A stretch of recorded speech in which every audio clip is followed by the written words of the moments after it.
नमस्कार दोस्तों, मेरा नाम है विशाल और आप सबका स्वागत है स्टॉक बॉक्स के stock market business and financial updates में। यहाँ पर हम डिस्कस करते हैं दुनिया भर में होने वाले ऐसे सारे फाइनेंशियल इवेंट्स या ऐसे पॉलिटिकल इवेंट्स या इकोनॉमिक इवेंट्स जो आपके पॉकेट्स पर इम्पैक्ट डालते हैं। तो दुनिया में ऐसी कोई भी चीज हो रही है जिससे आज आपके सैलरी, आपके बिजनेस इनकम, आपके इन्वेस्टमेंट्स की वैल्यू, पोर्टफोलियो की वैल्यू या अपॉर्चुनिटीज ही अफेक्ट हो रही है, तो उसको यहाँ जरूर डिस्कस किया जाएगा। तो ऐसे वीडियोस अगर आपको पसंद है तो आप इस चैनल को भी सब्सक्राइब कर लीजिए, इस वीडियो को भी लाइक कर दीजिए अगर आप रोज ऐसे अपडेट्स चाहते हैं। शुरुआत करूंगा मैं आज के एक ओवरव्यू से। यहाँ पर हम डिस्कस करेंगे सबसे पहले एक ओवरव्यू, जहां पे हम टाइटल्स डिस्कस करेंगे ऐसे आर्टिकल्स के जो हम डिस्कस करेंगे, इनका क्या इंपैक्ट पड़ता है, इसे हम एनालाइज करेंगे। सबसे पहला आर्टिकल है बजाज ऑटो के बारे में। काफी सारे लोग बजाज ऑटो के शेयर्स बाय करके बैठे होंगे और यहाँ पे उन्होंने एक वार्निंग दी है जो पूरे इंडिया के सारे इंडस्ट्री के लिए, ईवी इंडस्ट्री के लिए, चाइना से रिलेटेड है ये। इसके अलावा पाकिस्तान के प्राइम मिनिस्टर ने पता नहीं शायद गलती से या किस तरीके से इन्होंने खुद एडमिट कर लिया कि इन पे ब्रह्मोस अटैक्स हुए हैं और जितना पैसा इन्होंने खर्च किया था प्रोपेगेंडा पे सारा वेस्ट कर दिया खुद ही। ओला इलेक्ट्रिक, इसके लॉसेस और बढ़ रहे हैं, तो इसका सोल्यूशन देखना होगा कि क्या रीजन है और कब तक ये ब्रेक इवन पे पहुंच सकता है। डिफेंस प्रोडक्शन इंडिया में 50% ऊपर जा चुका है। इसके अलावा इंडिया का डिफेंस बजट हो सकता है 5 गुना हो जाए। एक आर्टिकल है यूएस जीडीपी के बारे में, जहां पे ड्रॉप देखने को मिला है, 3 साल में पहला ड्रॉप। एंड वीवो इंडिया का टॉप स्मार्टफोन चॉइस है, तो इससे क्या इंपैक्ट पड़ सकता है इंडिया के दूसरे स्मार्टफोन्स पर। और सीमेंट मेकर्स ये फोरकास्ट कर रहे हैं कि बहुत बढ़िया कमबैक हो सकता है सीमेंट इंडस्ट्री का। तो अब मैं डिस्कस करूंगा इन डेप्थ में, एनालाइज करूंगा सारे आर्टिकल्स को सबसे पहले आर्टिकल से। और पहला आर्टिकल बहुत ही इंपॉर्टेंट है, ध्यान से सुनिएगा। इस वक्त अगर आप देखिएगा तो बजाज ऑटो हमारे सबसे बड़े ऑटो मैन्युफैक्चरर्स में से एक है और इनका कहना है कि एक बहुत बड़ा खतरा, डिस्ट्रप्शन यहाँ पे हो सकता है पूरे ऑटो इंडस्ट्री में, चाहे टू व्हीलर मार्केट हो या फोर व्हीलर मार्केट हो। प्रॉब्लम क्या हो रही है कि जितना भी रेयर अर्थ मेटल है जिस पर की इलेक्ट्रिक व्हीकल इंडस्ट्री पूरी तरीके से डिपेंड करती है, इसका 80% सप्लाई चाइना के पास है। अब 80% सप्लाई किसके पास है? चाइना के पास। जैसे कि पेट्रोल डीजल की हम बात करते हैं, क्रूड ऑयल की, तो देखेंगे बहुत बड़ा सप्लाई था मिडल ईस्ट के पास या फिर यूएस के पास, रशिया के पास, तो इंडिया के पास नहीं था, तो हमेशा थोड़ी प्रॉब्लम्स रहती थी। लेकिन ऑप्शंस कई सारे थे, कभी यूएस से ले लिया, कभी मिडल ईस्टर्न कंट्री से ले लिया, कभी रशिया से हमने कितना ऑयल खरीदा है, राइट। लेकिन आप ये देखो, जब ईवी पे अगर हम लोग आ जाते हैं, रिन्यूएबल एनर्जी की बात करते हैं, इलेक्ट्रिक व्हीकल की बात करते हैं, तो पूरी तरीके से हम डिपेंडेंट हो जाएंगे एक ऐसी कंट्री पे जिसके पास 80% डिस्ट्रीब्यूशन है। दूसरा प्रॉब्लम यह है कि हमारे इनके रिलेशंस भी अच्छे नहीं है। हमारे क्या, इनके ज्यादातर कंट्रीज के साथ रिलेशंस अच्छे नहीं है, तो यहाँ एक मोनोपोली क्रिएट हो जाएगी चाइना की, जो हम क्रूड ऑयल मार्केट्स में देखते थे उससे कई ज्यादा बड़ी मोनोपोली होगी। और यही सिचुएशन हम फेस कर रहे हैं। चाइना ने बड़ा टफ कर दिया है इस प्रोसेस को। चाइना से इंडिया और रेयर अर्थ मेटल्स अगर आप लेकर आना चाहते हैं तो बहुत डिफिकल्ट हो गया, प्रोसेस बहुत लंबा हो गया है। तो हो सकता है कि हमारी जो इलेक्ट्रिक व्हीकल की कॉस्ट हम कह रहे हैं कि समय के साथ नीचे जानी चाहिए, हो सकता है वो और ऊपर जाना स्टार्ट कर दे। तो यहाँ मैं बात करूंगा बजाज ऑटो की। सबसे पहले बजाज ऑटो का इन्होंने कमेंट यहाँ पे दिया है, बट बाकी कंपनीज भी सेम ऐसे ही प्रॉब्लम्स फेस कर रही होंगी। जो रेयर अर्थ सिचुएशन है, बजाज ऑटो क्लियरली कह रहा है कि ये बहुत डिफिकल्ट है। It is a really difficult one and very onerous approval process है यहाँ पर, जिसमें सर्टिफिकेशन लेनी होती है। सबसे पहले इंडियन मिनिस्ट्री से आप सर्टिफिकेट लोगे, फिर चाइनीज एम्बेसी से लोगे, फिर लोकल चाइनीज प्रोविंशियल अथॉरिटीज से भी आप सर्टिफिकेशन लोगे। तो मोर देन 30 एप्लीकेशन ऑलरेडी ये सबमिट कर चुके हैं, लेकिन एक भी क्लियरेंस इनको रिसीव नहीं हुआ है। तो 30 एप्लीकेशन अगर आप सोच रहे हो, आप फाइल कर रहे हो और एक भी क्लियर ना हो, तो ये प्रोसेस 1 महीना, 1.5 महीना, 2 महीने तक का हो सकता है, जिससे कि आपको काफी ज्यादा लॉसेस होते हैं। आपका प्रोडक्शन प्रोसेस काफी स्लो हो जाता है, आप फुल कैपेसिटी पे काम नहीं कर सकते हो। अब जैसे रेयर अर्थ मैग्नेट्स की मैं बात करूं, ये की इनपुट होते हैं इलेक्ट्रिक मोटर में एंड इनका सप्लाई लिमिटेड है, जिसकी वजह से बजाज ऑटो की जो इलेक्ट्रिक व्हीकल एम्बिशंस हैं कि हम स्केल करेंगे अपने इलेक्ट्रिक व्हीकल पाइपलाइन को, इंडिया में मार्केट लीडर बनेंगे, अफ्रीका में एक्सपोर्ट्स करेंगे, ये सब पर पानी फिर सकता है। चाइना के पास 80% सप्लाईज है और कॉन्सेंट्रेटेड है उसी के रीजन में। तो कहीं ना कहीं ये बहुत बड़ा प्रॉब्लम क्रिएट कर सकता है, हर्डल कर सकता है इंडिया के इलेक्ट्रिक व्हीकल अडॉप्शन के एम्बिशंस पर। इनके रेवेन्यू और प्रॉफिटेबिलिटी की मैं भी बात नहीं करूंगा, क्योंकि तुरंत से इंपैक्ट नहीं पड़ा है इसका अभी, और हम टॉपिक डिस्कस कर रहे हैं इलेक्ट्रिक व्हीकल पर क्या इंपैक्ट पड़ेगा सप्लाई चेन इश्यूज का। तो अभी तो कोई फर्क पड़ा नहीं है इन पर, लेकिन आगे जाकर सिर्फ ये बजाज ऑटो तक ही सीमित नहीं रहने वाला है। ओला, एथर और इसके अलावा मैं बात करूं हीरो की या फिर टीवीएस की, जितने भी कंपनीज और जो टू व्हीलर ऑटोमोबाइल कंपनीज है इंडिया में, इनके प्रॉफिटेबिलिटी पे काफी फर्क पड़ सकता है। तो कहीं ना हमें देखना होगा कहीं ना कहीं कि इसका क्या दूसरा ऑल्टरनेटिव है, क्या चाइना के अलावा हम अपना भी डिस्ट्रीब्यूशन सेटअप कर सकते हैं, एक्सट्रैक्शन एक्सप्लोरेशन कर सकते हैं। और साथ ही साथ अब ये देखिए कि इलेक्ट्रिक व्हीकल्स ठीक है, ऑटोमोबाइल इंडिया में थोड़ा कम बिकेगा हमारा, हम वापस से आगे निकल जाएँगे, लेकिन अफ्रीकन मार्केट हमारा एक बहुत स्ट्रॉन्ग होल्ड है। Indian two wheeler auto companies African markets में अच्छा खासा एक्सपोर्ट करती हैं, साउथ अमेरिकन मार्केट्स में एक्सपोर्ट करती है। तो वहाँ हमें चाइना से नहीं हारना है और चाइना वहाँ पर भी हमें हराने के लिए ये कर सकता है कि वो इस तरीके के अप्रूवल्स के प्रोसेस ले आए, जैसे हम कहते हैं नॉन टैरिफ बैरियर्स ले आए, जिसकी वजह से हमारी ऑटो इंडस्ट्री कम्पीट ना कर पाए in terms of cost Chinese automobile industry से, स्पेसिफिकली इलेक्ट्रिक व्हीकल्स के सेगमेंट में।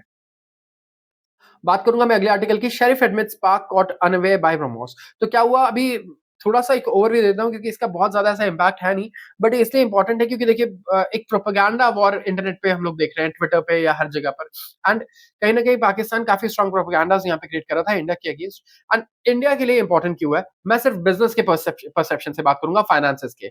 अगर कोई भी फॉरेन इन्वेस्टर इंडिया में आता है, इन्वेस्ट करता है, तो उसे पता होना चाहिए कि जो मेरी कंपनी है वो सेफ है, यहाँ पर रेगुलर वॉर्स नहीं होंगे, कॉन्फ्लिक्ट्स नहीं होंगे, लॉ एंड ऑर्डर है, ये कंपनी अपने आप को प्रोटेक्ट कर सकती है in case of any war, assets को प्रोटेक्ट कर सकती है जो इनके एसेट्स हैं।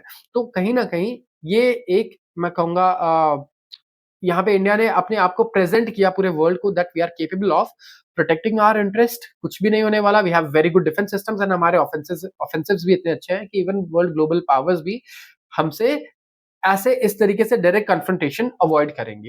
And this is a very good, मैं बोलूंगा, इमेज अगर आप देखोगे बिजनेसेस के अगेंस्ट। आप देखो इंडिया और पाकिस्तान का कॉन्फ्लिक्ट हुआ लेकिन एक भी इन्वेस्टमेंट का कोई फर्क पड़ रहा है उससे अभी तक? उसके बाद आप देखो एफआई इन्फ्लोज शेयर मार्केट में उल्टा और बढ़े हैं। तो कहीं ना कहीं we have shown our strength. तो जब ये इन्होंने एडमिट कर लिया, तो इससे कहीं न कहीं इनका जो ओवरऑल प्रोपेगेंडा चल रहा था, जिन्होंने करोड़ों रुपए जिस पे खर्च किए, they are doing a lot of stuff, सारा उन्होंने खुद को ही डिफीट कर दिया यहाँ पे ये एडमिट करके। And clearly this will be used by India as well on social media, prove करने में, इनके जो क्लेम्स थे पुराने उसको डिस्प्रूव करने में। तो इट्स वेरी इमेज कि आप जैसे भी हो लेकिन आपका इमेज कैसा है, ये बहुत ज़्यादा इंपॉर्टेंट करता है। परसेप्शन ज़्यादा मैटर करता है इंटरनेशनली, रियलिटी कम मैटर करती है। ऐसे बहुत सारी कंट्रीज़ हैं जो इंडिया से बहुत बुरी हैं, बहुत सारी चीज़ों में, क्राइम से लेकर के, करप्शन से लेकर के हर चीज़ में, बट उनका परसेप्शन शायद खराब नहीं होगा इतना जितना इंडिया का होगा उस एस्पेक्ट्स में। एंड मुझे लगता है काफ़ी सारे व्यूअर्स इस बात को समझते होंगे कि जो परसेप्शन वॉर है, प्रोपेगेंडा वॉर है, इट्स वेरी इंपॉर्टेंट कि इंडिया उसे भी जीते। ओला इलेक्ट्रिक्स लॉसेस वाइडेंड। अब मैं बात कर रहा हूँ ओला इलेक्ट्रिक की, इनका कंसोलिडेटेड नेट लॉस 870 करोड़ का हो गया है in the fourth quarter of 2024-25। And यहाँ पे 2014 करोड़ का लॉस था जनवरी से मार्च क्वार्टर पिछले साल 23-24 में। रेवेन्यू डिक्लाइन हुआ है कितना, टू 611 करोड़ फ्रॉम 15-1600 करोड़। 1600 करोड़ से ओला इलेक्ट्रिक का रेवेन्यू गिर करके 600 करोड़ आ चुका है। कंपटीशन इतनी तेजी से बढ़ रहा है, ये मार्केट शेयर लगातार लूज कर रहे हैं। 20% पे आ गया इनका मार्केट शेयर सेल्स के मामले में। तो कहीं न कहीं बहुत सारे लोग, एक तो इनका आईपीओ होने के बाद फँसे हुए भी हैं। कई लोगों ने 100, 150 पर इनके शेयर्स को बाय किया है और वहाँ से लेकर के अभी तक होल्ड करके बैठे हैं उनके शेयर्स को। एंड कहीं न कहीं वो इमोशनल डिसीजन भी है।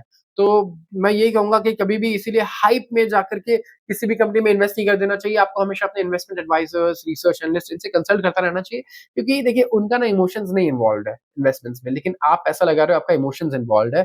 तो आपके डिसीजन जो हैं, ये कहीं न कहीं यहाँ पे इसलिए प्रॉब्लमैटिक हो सकता है क्योंकि आप कहीं न कहीं अपने इंस्टिंक्ट्स या अपने बायसेस पे ज़्यादा एक्ट करोगे। आपका स्किन इन द गेम ज़्यादा है, राइट? इट्स लाइक डॉक्टर्स कभी भी आप देखोगे ऑपरेशन नहीं करते हैं अपने रिलेटिव्स पे, अपने फर्स्ट फैमिलीज़ पे। तो ओला इलेक्ट्रिक एक काफ़ी बड़ा मिस्टेक रहा होगा, मैं कह रहा हूँ, मुझे लगता है अगर किसी ने आईपीओज़ जब आए थे उसके बाद खरीदा होगा, इवन आईपीओ के बाद भी ओला इलेक्ट्रिक में पैसा लगाया होगा। अब बात करूँ मैं कंपनी के लॉसेस की, तो 2276 करोड़ का लॉस इन्होंने रिपोर्ट किया as compared to 1584 crore in 2023-24। Revenue from operations decline हुए to 4514 crore as against 5000 crore in FY 25। तो जब भी मैं इतना बड़ा अमाउंट बोल रहा हूँ तो ये याद रखना, ये एफवाई 24 का है और जो क्वार्टरली है वो यहाँ पे आप क्वार्टरली देखोगे उसका, ठीक है? तो क्यूओक्यू ग्रोथ अलग हम लोग देखते हैं और ईयर ऑन ईयर ग्रोथ हम लोग अलग देखते हैं। इसको हमेशा आपको ध्यान रखना है। तो कंपनी कह रही है कि भाई प्रॉफिटेबिलिटी हमारा फोकस रहने वाला है, हम स्केल करेंगे रेवेन्यू को, ऑपरेट करेंगे हमारे लेवरेज को, एंड सस्टेनेबल प्रॉफिटेबल कंपनी बनाना चाहते हैं ये लोग बड़ी तेजी से, और इसके लिए कोशिश करेंगे कि अपने मार्केट लीडरशिप पोजीशंस को भी होल्ड करके रखें आगे, और आगे और बढ़ाएं। अब बात करूंगा अगले आर्टिकल की, और यह है डिफेंस से रिलेटेड। डिफेंस प्रोडक्शन इंडिया में 15% ऊपर है और रिकॉर्ड 1.46 ट्रिलियन रुपी हो चुका है। इंडिया का जो डिफेंस प्रोडक्शन है ऑल टाइम हाई पर पहुंच चुका है, 1.46 ट्रिलियन रुपीस हो चुका है, 15% का जंप आया है। ये कहना है डिफेंस मिनिस्टर राजनाथ सिंह का। इनका कहना है कि एक्सपोर्ट्स बड़ी तेजी से बढ़ रहे हैं, रिकॉर्ड हाई हो गया है। 24,000 करोड़ के एक्सपोर्ट्स हमने किए हैं, जो पहले से 14% ज्यादा है। और ये भी हाईलाइट किया कि करीब हमारा जो प्राइवेट सेक्टर का कंट्रीब्यूशन है वो 32,000 करोड़ है, मतलब 22% जो टोटल डिस्ट्रीब्यूशन जो प्रोडक्शन हो रहा है सॉरी डिफेंस का, उसमें से अब ये देखिए टोटल में से 22% प्राइवेट प्लेयर्स कर रहे हैं। तो किसी भी कंट्री में डिफेंस डेवलपमेंट के लिए प्राइवेट प्लेयर्स का आना बहुत ज्यादा जरूरी है। इंडिया में हमारी ये शिकायत थी कि पीएसयूज पूरी तरीके से इन्वॉल्व है, लेकिन क्या प्राइवेट प्लेयर्स को टेंडर नहीं मिल रहा है।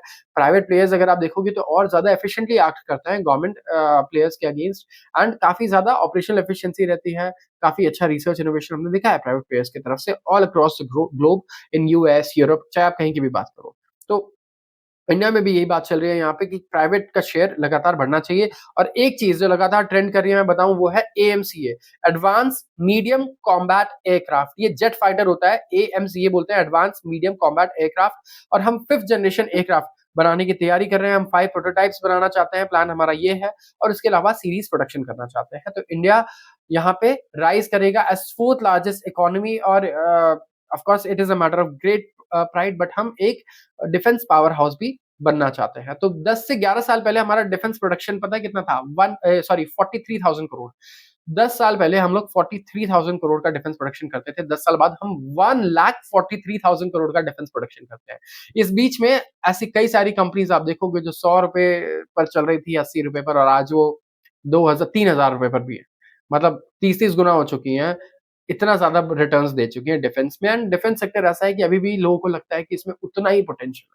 क्योंकि आप ये देखो कि जितना इंडिया का टोटल डिफेंस सेक्टर है, मैं कहूँगा 10-15 बिलियन डॉलर का, आप कंपेयर करो यूएस से, वही सेक्टर 800 बिलियन डॉलर का है वहाँ पे। तो मतलब कोई डिफरेंस ही नहीं है, कोई कंपैरिज़न ही नहीं है यहाँ पे।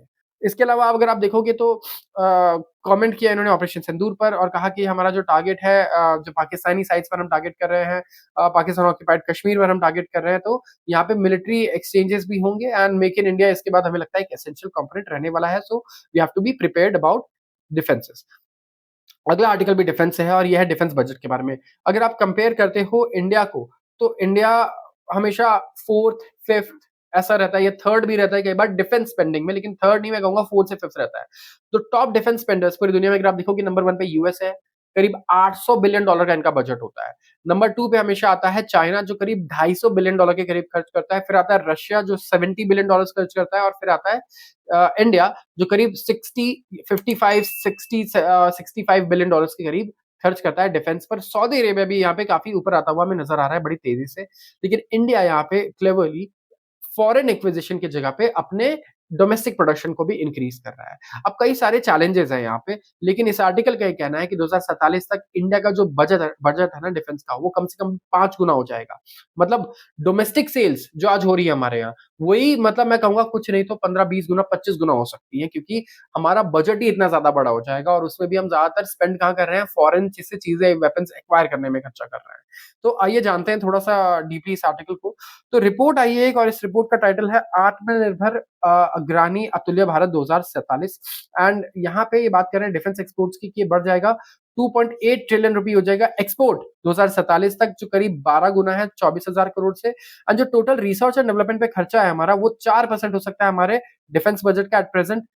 सॉरी, जो अभी 4% है, ये डबल हो सकता है टू 8 to 10%। डिफेंस स्पेंड बढ़ सकता है, ये इंक्रीज हो सकता है from 2% of GDP to 5% of the GDP. इसके अलावा इन्होंने बात की है डिफेंस सेक्टर की, कि इसे किस तरीके से यहाँ पे मजबूत करना चाहते हैं हम, लेकिन काफी सारे रोड ब्लॉक्स हैं। तो ये जानते हैं सबसे पहले कि क्या चैलेंजेस है कि डिफेंस सेक्टर को ग्रो करना अभी तक टफ रहा है, और आगे भी क्या चैलेंजेस आ सकते हैं, क्योंकि काफी सारे लोग मुझे लगता है इन्वेस्टेड है डिफेंस सेक्टर में। रिटर्न तो बहुत अच्छे ले लिए होंगे आपने 1-2 महीने में, अगर आप इन्वेस्टेड रहे हो डिफेंस सेगमेंट में। तो थोड़ा सा एक बार नजर डालते हैं कि क्या चैलेंजेस रहने वाले हैं आपके पोर्टफोलियो में, जो कंपनीज है उनके लिए। सबसे पहला तो बजटरी कॉन्स्टेंट्स। ऑफ कोर्स यहाँ पे नेसेसरी इन्वेस्टमेंट्स चाहिए। सारा पैसा देखो कि खाली भारत सरकार लाए, ये बहुत टफ है, तो हमें फॉरेन डायरेक्ट इन्वेस्टमेंट भी चाहिए होगा। और हमें गवर्नमेंट से ये चाहिए होगा कि मॉडर्नाइज करें आर्म फोर्सेस को, डेवलप करें इंडिजिनस मिलिट्री टेक्नोलॉजीज। एडिशनली अगर आप यहाँ पे देखोगे, तो जो रेगुलेटरी रेड टेप है, ये एक प्रॉब्लम है। किसी भी चीज को करने जाओ तो यहाँ पे बहुत सारे हर्डल्स आते हैं, प्रोसीजर बहुत लंबे लंबे होते हैं, जिससे डिफेंस प्रोक्योरमेंट, मतलब कोई भी आइटम्स गवर्नमेंट खरीदती है वो बड़ा स्लो हो जाता है। रिसर्च एंड डेवलपमेंट के इनिशिएटिव्स में बहुत टाइम लग जाता है, इनएफिशिएंसीज बहुत सारी है, मतलब छोटे से काम में भी महीनों का समय लग सकता है। तो यहाँ पे आपको पब्लिक और प्राइवेट पार्टनरशिप बनाना आपके लिए बहुत ज़रूरी है। इसके अलावा इंटेलेक्चुअल प्रॉपर्टी राइट्स, मतलब आईपी की हम बात कर रहे हैं, तो टेक्नोलॉजी ट्रांसफर इश्यू है, मतलब फॉरेन कंपनीज इंडिया में जो कोलैबोरेट कर रही हैं हमारी कंपनीज के साथ, वो ऑब्स्टिकल प्रेजेंट करती हैं सेल्फ रिलायंस अचीव करने में। इसके अलावा रिक्वायर करता है ये स्ट्रेटेजिक प्लानिंग, बजट एलोकेशन ज़्यादा चाहिए, स्ट्रीमलाइन प्रोसीजर चाहिए, और रॉबस्ट पॉलिसी फ्रेमवर्क चाहिए हमें, और एक कल्चर चाहिए इनोवेशन का, कोलैबोरेशन का, जहाँ प्राइवेट और पब्लिक सेक्टर्स एक दूसरे के साथ हमेशा कोलैबोरेट करते रहें। अगर आप हाईलाइट करेंगे इंडिया के एस्पिरेशंस को कि हम एक लीडिंग लीडिंग नेशन बनना चाहते हैं इन ग्लोबल डिफेंस हायरार्की, तो रिपोर्ट लिस्ट कर रहा है strategic vectors that break down this vision into 3 specific objectives. सबसे पहला क्या रहा है कि सेल्फ रिलायंस जो है डिफेंस प्रोडक्शन कैपेबिलिटीज में बढ़ना चाहिए 2032 तक। इसके अलावा secondly, India one of the top 5 global exporters इसको बनना चाहिए 2038 तक, हाई क्वालिटी डिफेंस इक्विपमेंट और टेक्नोलॉजी में। और इसके अलावा बाय थर्ड देखोगे 2045 it calls on India to become a world leader in defence and developing and deploying cutting edge niche technologies across defence sector. तो यहाँ पे कोलैबोरेशन की बात कर रहा है, कॉलेज के बीच में, एकेडमिया के बीच में, गवर्नमेंट के बीच में, प्राइवेट सेक्टर के बीच में। बात करूंगा अगले आर्टिकल की, और ये है यूएस जीडीपी के बारे में। यूएस जीडीपी श्रिंक हुआ है 0.2%, सबसे पहला ड्रॉप आया है 3 साल में। एंड यूएस दुनिया की सबसे बड़ी इकोनॉमी है, 3 साल में पहली बार हमें ड्रॉप देखने को मिल रहा है, मतलब डोनाल्ड ट्रंप के आने के बाद काइंड ऑफ वही सबसे बड़े रीजन है कि यूएस इकोनॉमी में हमें जीडीपी श्रिंक होता हुआ नजर आ रहा है, जबकि इंटरेस्ट रेट भी उनके आने से पहले कट करने शुरू कर दिए थे, तो काफी अच्छा साइकिल मिला था उन्हें, इंटरेस्ट रेट साइकिल पॉजिटिव था, सब कुछ बढ़िया था। बट कहीं ना कहीं चीजें नीचे जाती हुई शॉर्ट टर्म में तो नजर आ रही है। अब यहाँ पे मैं क्यों डिस्कस कर रहा हूँ, क्योंकि यूएस, एक बहुत फेमस कोट है कि when US catches cold the whole world sneezes, मतलब यूएस को अगर सर्द लग जाए ना, सर्दी हो जाए, तो पूरी दुनिया में बाकी लोगों को भी छींकें आने लगती है, वो भी कहीं ना कहीं सिम्टम्स शो करने लगते हैं, क्योंकि इतना ज्यादा कनेक्टेड है लोग यूएस से। तो यूएस की जीडीपी ग्रोथ नेगेटिव जाती हुई नजर आ रही है, इन्फ्लेशन का खतरा है कि इन्फ्लेशन बढ़ सकता है बड़ी तेजी से, और अनएम्प्लॉयमेंट भी बढ़ सकता है ड्यू टू टैरिफ्स। अब टैरिफ पर वहां के जो कोर्ट्स हैं, उन्होंने कहीं ना कहीं स्टे ऑर्डर लगा दिया कि आप ये टैरिफ नहीं लगा सकते हो। तो इसके वजह से कहीं ना कहीं अब थोड़ी सी स्टेबिलिटी नजर आ रही है कि चलो अब ये मामला कोर्ट में चला गया है, तो हमें देखना होगा कि कोर्ट इसे आगे किस तरीके से लेकर जाता है। यूएस में भी जो कोर्ट्स में है, ये सारे डिसीजंस ओवरटर्न करने इजी नहीं होंगे, गवर्नमेंट को काफी फाइट करना होगा। अब मैं बात करूंगा इंडिया की, तो इंडिया को वैसे तो खासा फर्क पड़ने वाला है नहीं टैरिफ से। सबने कहा है कि सबसे जो पॉजिटिव, जो सिल्वर लाइनिंग है पूरी दुनिया में, वो इंडिया ही है। भले टैरिफ आए ना आए, इससे कोई फर्क नहीं पड़ता। Best growth rate, best opportunities India में ही रहने वाली है। बट कंसर्न क्या है, यूएस में स्लो डाउन आएगा तो इंडिया पे फर्क पड़ेगा। इंडिया में इन्वेस्टमेंट्स हो सकता है थोड़े स्लो हो जाए, या फिर हमारे ओवरऑल थोड़े मार्केट में अगर आप देखोगे फंडिंग स्लो हो जाती है, तो कहीं ना कहीं ग्रोथ में भी इसका असर दिखता है। तो जीडीपी पे कुछ परसेंटेज या कुछ बेसिस पॉइंट्स का डिफरेंस आएगा, बहुत ही छोटा, but it will not create a really big impact. And जब तक पॉलिसी क्लैरिटी नहीं आती है यूएस में भी, इट्स वेरी डिफिकल्ट टू सी कि यूएस वापस से पॉजिटिव ट्रैक पे आएगा, जब तक कि टैरिफ्स को लेकर प्रॉब्लम्स सॉल्व नहीं हो जाती। Vivo becomes top smartphone choice in India in Q1 CY25। Apple iPhone 16 सबसे हॉटेस्ट सेलिंग स्मार्टफोन है पूरी दुनिया में, लेकिन हाफ जो टॉप 10 मॉडल्स हैं जो एप्पल स्टेबल से आ रहे हैं first quarter of calendar year में। लेकिन इंडिया की अगर बात करें ना, तो इंडियन लोग बाय करते हैं चाइनीज मोबाइल। एंड स्पेसिफिकली अगर आप देखोगे चाइनीज मोबाइल, वीवो एक कंपनी है, इनका एक मॉडल है वीवो Y29 5G मॉडल, जो लॉन्च हुआ था दिसंबर में। एंड तीन टॉप 10 में से तीन जो फोन्स है इंडिया में जो बिक रहे हैं, वो सेम कंपनी से हैं, दैट इज वीवो। तो आप ये मॉडल देख सकते हो, Vivo Y29 5G, Samsung Galaxy है, शाओमी है, वीवो है, एप्पल आईफोन 16 है। इसके अलावा Oppo, Realme, Apple iPhone 15, Vivo and Xiaomi Redmi A3X। तो यहाँ पे एक भी कंपनी आपको दिख नहीं रही होगी कि यहाँ पे इंडियन है, क्योंकि इंडियन कंपनीज है ही नहीं। बट फाइनली एटलीस्ट हम लोग इसको मैन्युफैक्चर तो इंडिया में कर रहे हैं। इनमें से कुछ जो तो स्मार्टफोन है, नहीं तो पहले तो सब कुछ इंपोर्ट होता था, इंडिया में आता था और हम लोग बस उसे खरीदते थे, completely made in China. But अब एटलीस्ट कुछ कंपनीज हैं जो इंडिया में मैन्युफैक्चरिंग कर रही हैं, एंड वो मैन्युफैक्चर्ड प्रोडक्ट्स हम लोग परचेज कर रहे हैं। बट इट्स रियली इंपॉर्टेंट कि इंडिया एक स्मार्टफोन बना पाए अपने लिए, एटलीस्ट एक स्मार्टफोन। इसके अलावा आपको ये भी दिखेगा कि टॉप 10 मॉडल्स में नंबर 5 पे एप्पल आईफोन 16 है। मतलब इंडिया में काफ़ी ज़्यादा क्रेज़ है आईफ़ोन का, एंड इवन दो हमारा पर कैपिटा इनकम $2000 है, बट स्टिल हम लोग आईफ़ोन 16 अफ़ोर्ड कर पा रहे हैं काफ़ी अच्छे से। इससे पता लगता है कि जो डेटा है पर कैपिटा इनकम का जो हम लोग देखते हैं, ये कितना गैप है जो रियलिटी है और जो हम डेटा देख रहे हैं उसमें। जब अगर iPhone 16 5th best selling smartphone है इंडिया में, आप सोचिए। बात करूंगा अगले आर्टिकल की है, cement makers forecast concrete comeback in FY 26। India की जो सीमेंट इंडस्ट्री है, it is likely to make a notable rebound. Cement industry में अच्छी ग्रोथ आ सकती है और रिलीफ होगी इंडस्ट्री के लिए, जहां पे काफी मतलब मैं कहूंगा एक तो वीक प्राइसिंग पावर रहा है इनके लिए और ग्रोथ बड़ी अच्छी नहीं रही है पिछले 2 सालों में। तो एक तो यूनियन गवर्नमेंट काफी पैसा खर्च करने वाली है, तो सीमेंट इंडस्ट्री के लिए क्या सबसे इंपॉर्टेंट होता है? Spending, government spending. Government spending करती है इंफ्रास्ट्रक्चर पे, रोड्स पे, डैम्स पे, ओवरऑल तो सीमेंट मेकर्स काफी खुश होते हैं, इनका कंजम्पशन बढ़ता है, कंस्ट्रक्शन बढ़ता है और इन्हें फायदा होता है। इसके अलावा गवर्नमेंट फोकस करती है जब भी इंफ्रास्ट्रक्चर पे, हाउसिंग प्रोजेक्ट्स पे, तब भी इन्हें डिमांड वॉल्यूम ग्रोथ जैसे एक्सपेक्ट कर रहे हैं 7 से 8%, तो ये इसी तरीके का ग्रोथ एस्टिमेट करते हैं जब भी बढ़िया गवर्नमेंट की तरफ से पुश आता है। सेंटर ने ईएमआर किए हैं 11.21 लाख करोड़ कैपिटल एक्सपेंडिचर के लिए, 10% का इंक्रीमेंट आया है। रूरल हाउसिंग, इंफ्रास्ट्रक्चर, दोनों जगहों पर काफी फोकस रहेगा गवर्नमेंट का। और इंडिया वर्ल्ड का दूसरा लार्जेस्ट मार्केट है सीमेंट के लिए, तो इंडिया में सीमेंट प्रोडक्शन अच्छा खासा है। हम पूरी दुनिया में दूसरे सबसे बड़े मार्केट है। काफी रॉबस्ट हमें ग्रोथ देखने को मिला है। एंड जो लास्ट 1 ईयर अगर आप देखेंगे तो काफी सारे बायआउट्स हुए हैं, मैं कहूंगा एमएनए हुए हैं मार्केट में, मर्जर्स एंड एक्विजिशन। तो मेरा आज का सवाल है आपसे कि मर्जर एंड एक्विजिशन हम किसे बोलते हैं, ये होता क्या है और कंपनीज क्यों करती है, ये आज का क्वेश्चन है मेरा आपसे। तो आज के लिए बस इतना ही। अगर आपको वीडियो पसंद आई हो तो जरूर इसे लाइक करें और चैनल को सब्सक्राइब करना बिल्कुल ना भूलें। अगर आप रोज ऐसे वीडियोस को देखना चाहते हैं, अपने नॉलेज को इंक्रीज करना चाहते हैं ताकि आप बेटर इन्वेस्टमेंट डिसीजंस ले पाएं, बेटर मैं कहूंगा जॉब से रिलेटेड और बिजनेस से रिलेटेड डिसीजंस भी ले पाएं, अगर आप अवेयर रहेंगे सारे इवेंट्स के जो आपको इम्पैक्ट करते हैं फाइनेंशियली। आप सबका बहुत बहुत धन्यवाद।